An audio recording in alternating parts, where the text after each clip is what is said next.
To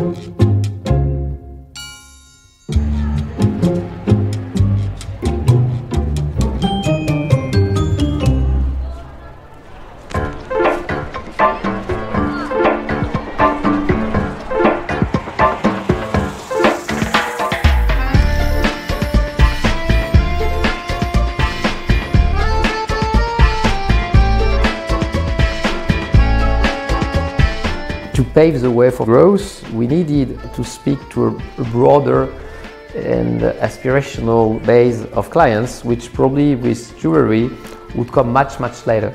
And so we have added products at a much lower price point as you would ever dream for a piece of jewelry. At the end of the 90s, the company had jewelry, watches, accessories and fragrances. And then we thought about how can we interact in a more intimate way with our customers? And this idea of doing a very small collection of ultra-luxury hotels came about.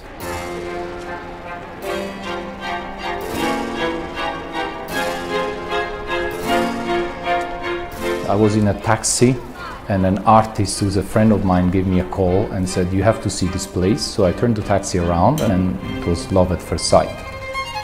The area used to be monasteries and cloisters, and adjacent to our garden is the Botanical Gardens in Milan, which is a hidden gem in the city. There was a building which used to be a convent, part of it very old from the 1600s, part of it more recent from the 1970s. And we set about redesigning it, completely changing its image.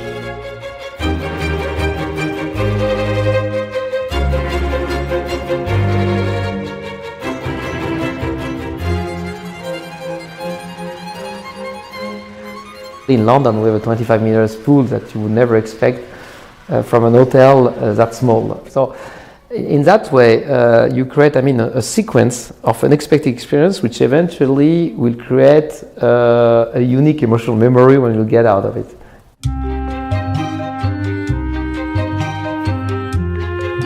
There's a lot of bad history about brand extensions.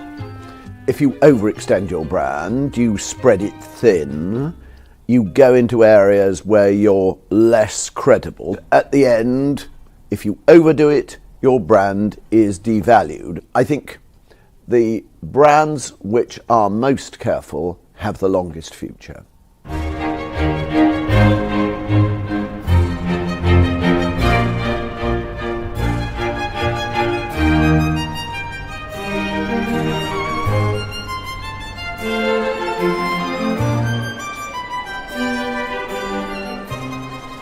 The most frustrating thing in this project has been the fact of finding so few locations that were appropriate. My strongest advice would be do something only if you have something to say. If you see an opportunity to do something innovative and relevant, then that's a beautiful energy that will make it into a success. If you sit cold-blooded and start saying, okay, let's venture into this business and what are we going to do? Let's copy the competitors. For me, the customer ultimately will read between the lines and punish you.